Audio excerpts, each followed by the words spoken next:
상대는 자신이 가진 지위를 보고 어떤 역할을 기대하지만 자신이 도와줄 수도 없고 들려오는 호소를 감당할 수도 없고 마냥 외면하기도 어려운 입장에서 최고위원 고민정이 선택한 것은 그 자리에서 도망치는 것이었습니다. 저는 오늘부로 최고위원직에서 물러나겠습니다. 최고위원직을 내려놓으면 민원성 연락에서 비교적 자유롭게 되고 지도부가 아니니 지역구 총선 준비에만 집중하게 되는 선택을 한 것입니다. 고민정을 1년 반 넘게 지켜본 이재명 대표나 최고위원들은 고민정의 성정을 알기에 사표를 수리하지 않고 돌아오라며 설득 중이고 이재명 대표는 직접 소통하고 있음을 밝히기도 했습니다. 제가 전화도 드리고 있고 또 여러 의원들께서 연락드리고 있습니다. 문자로도 서로 의사는 지금 주고받고 있는 상태이고 이제 조속한 시일 내에 복귀하도록 요청드리고 있습니다. 고민정이 비겁하게 도망쳤다. 비판할 생각은 없습니다. 지도부가 되었지만 처음 겪어보는 혼란입니다. 냉정하게 따져보면 대선 경선 때부터 지금까지 시끄럽게 하면서 해서는 안 될 짓까지 했던 누구나 다 아는 그런 인사들 중에서 많아야 대여섯 명이 떠드는 것에 불과한데 그것이 민주당에서 일어나는 전체인 양 기레기들이 포장하고 그런 매체를 중시하다 보면 그 세계에 갇히고 프레임의 사고가 오염되는 것은 어지간해서 막을 수 없는 일입니다. 조중동 등의 기레기들은 난파 직전의 배처럼 민주당을 묘사합니다. 이런 프레임의 민원성 연락들까지 쇄도하니 고민정이 냉정을 잃어버렸습니다. 큰일에서 도약할 기회를 찾는 해안보다 아직은 부족하기만 한 정치인으로서 초선인 고민정 의원의 그릇이 덜 키워졌다 생각하기 때문입니다. 앞으로도 비슷한 시련이 닥쳐올 때 가장 편한 것이 아니라 변명하면서 도망갈 것이 아니라 가장 어려운 것을 선택하면서 정치인으로서 성장하길 바랍니다. 고민정 의원은 사퇴에 변해서 지도부가 갈등과 방안 마련을 하지 않아서 불신이 깊어졌다라고 말합니다. 사실 그런 것은 다른 최고위원들과 마찬가지로 최고위원인 고민정이 지도부로서 했어야 하는 일입니다. 제가 문제 제기를 했던 것은 최근에 불거지고 있는 공천 갈등과 무전략에 대한 비판을 방관하지 말고 적극적으로 문제 해결에 나서야 한다는 것이었습니다. 자신이 대안을 마련하고 의견을 냈지만 다른 최고위원에게 혹은 대표에게 불합리하게 가로막히고 입틀막 당했다도 아니고 지도부 누군가가 원칙을 훼손했다는 것도 아니라면 지도부 책임 운운하는 건 그래서 잘못된 것입니다. 그리고 누군가가 요구했거나 원했던 그런 일이 해서는 안 되는 원칙을 훼손해야 하는 일이라면 그가 아무리 가까웠던 관계였다 해도 할 수 없는 일이라고 선을 긋는 것도 고민정이 속했던 최고위원회 위원들과 대표가 해야 하는 일입니다. 이재명 대표는 공천 과정에서 나오는 갈등 상황을 이렇게 설명했습니다. 가지들은 부딪힐 수 있지만 우리는 거대한 나무의 한 부분들입니다.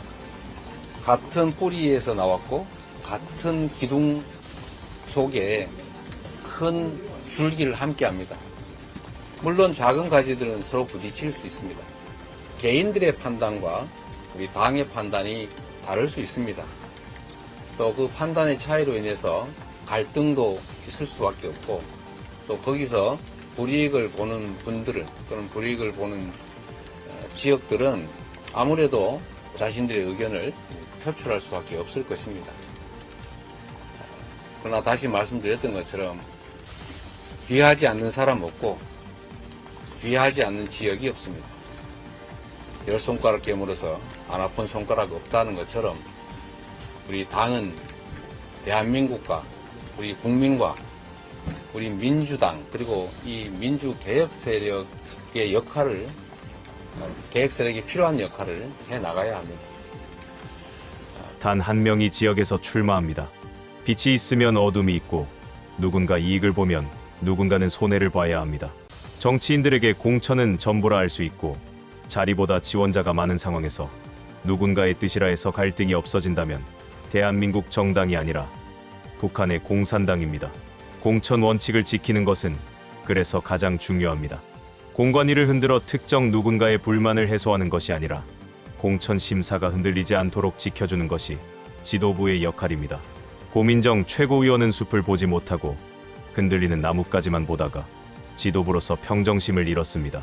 정청래 최고위원의 발언을 들어보면 당 지도부는 공관위와 철저하게 분리되어 있습니다. 분리가 됐다는 것에는 훼손하지 말아야 할 원칙이 있고 그 원칙이 중대함을 말해주고 있습니다. 보통 우리가 시스템 공천 이렇게 얘기하는데 밖에 있는 분들은 그렇게까지는 잘 모르실 텐데 최고위원회하고 공관위원하고 완전히 차단이 돼 있습니다. 그 대목을 일반인들이 잘 모르는 잘 것 모릅니다. 같더라고요. 실제로 저한테도 이제 이러저런 부탁 전화가 많이 올 거 아닙니까? 제가 네. 해줄 말이 없어요.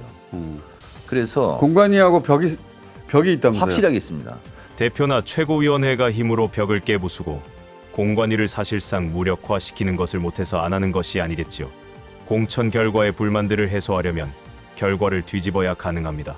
공천 결과 희생자를 조금 덜 시끄러운 사람으로, 반발이 조금 적은 사람으로, 사적 이익보다 공적 이익을 중시하는 사람으로 결과를 바꿔버리면 지금보다는 조금이라도 조용할 수 있고 어둠에서 빛으로 나온 사람들은 환호할 것입니다. 그들은 계파에 충실한 일원이 되어줄 것입니다. 대신에 누군가는 빛에서 어둠으로 내몰려야 합니다. 흔히 하는 말로 힘있는 놈들이 작당하면 부작용은 있겠지만 어렵지 않습니다. 공관위에 특정한 메시지를 던지면서 이재명 대표나 최고위원회가 공개적 발언으로 압박하거나 공관위 결정을 승인하는 최고위원회 회의에서 특정한 후보, 그 누군가의 부정적인 공관위 결재 서류를 부결시키면서 다시 하라고 하면 그만입니다. 지금 이재명 대표나 최고위원회가 권한을 남용해서 문제일까요? 부당한 권한 사용을 자제해서 문제일까요?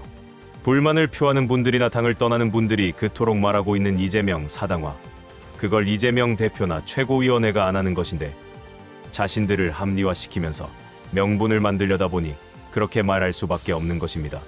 이재명 대표가 이끄는 최고위원회는 권한이 없어서 못하는 것이 아니라 그럴 힘과 권한이 있지만 합당하지 않은 권한 사용이기에 안 하는 것입니다. 공천 과정에서 부딪힌 이런 상황들은 고민정이 감당하기엔 너무 버거웠고 힘들었나 봅니다. 불만을 토로해온 이들에게 뭔가 해줄 수 없다는 무력감에서 어느 정도 도망을 치고 싶었는지 사퇴 이후에 잘 나타나 있습니다.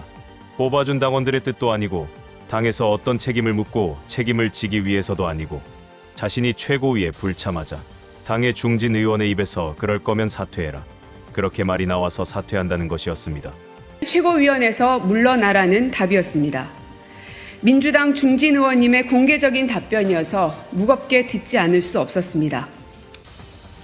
그런 논리라면 중진 의원이 출마 포기하라면 한다는 얘기와 같습니다. 차라리 현재의 상황이 너무 버거워서 잠시 쉬겠다고 하는 것이 나았습니다. 자신의 언론 인터뷰가 발단이 된 것이고 고작해서 이런 변명을 하자고 기자회견까지 열어야 했는지 다시금 돌아보기 바랍니다. 선출직은 자신의 거취를 포함해서 모든 공적인 사안에서 이렇게 경솔하면 안 됩니다. 전략공천으로 추미애 전 장관의 지역구를 물려받았고 민주당의 전폭적인 지원 아래 국회의원이 되었습니다. 정치인으로는 신인에 불과했지만 그럼에도 민주당 지지자들은 고민정을 응원했고 당대표 선거에서 이재명 대표가 당선될 때 고민정은 비명으로 분류되는 상황에서 최고위원 2등으로 당선될 만큼 당원들은 고민정을 아꼈습니다. 그래서 이번 경솔함은 고민정에게 교훈이 되었으면 좋겠습니다. 민정 의원입니다. 저는 오늘부로 최고위원직에서 물러나겠습니다. 보통 우리가 시스템 공천 이렇게 얘기하는데 밖에 있는 분들은 그렇게까지는 잘 모르실 텐데 최고위원회하고 공관위원하고 완전히 차단이 돼 있습니다. 그 대목을 일반인들이 잘 모르는 잘 것 모릅니다. 같아요. 그래서 예. 최고위원들이 알아서 하는 줄 알았더라고요. 실제로 저한테도 이제 이러저런 부탁 전화가 많이 올 거 아닙니까? 제가 네. 해줄 말이 없어요. 그래서 공관위하고 벽이 있다면서요? 확실하게 있습니다. 그러니까 정청래는 최고위원이고 핵심 실세니까 공관위원들 다 아는 거 아니야? 예. 저 자체가 공천심사 받을 때 네. 외부 공관위원들 처음 봤습니다. 그리고 임혁백 공관위원장과 다른 외부 공관위원들 제가 만난 적이 없고 전화번호를 아는 사람이 없습니다. 철저히 차단하는 철저하게 차단돼 있습니다. 그래서 밖에서 생각하시는 것보다는 완벽하게 업무 분장이 돼 있다 이렇게 생각합니다. 오늘 영상은 여기까지입니다. 시청해주신 여러분 고맙습니다.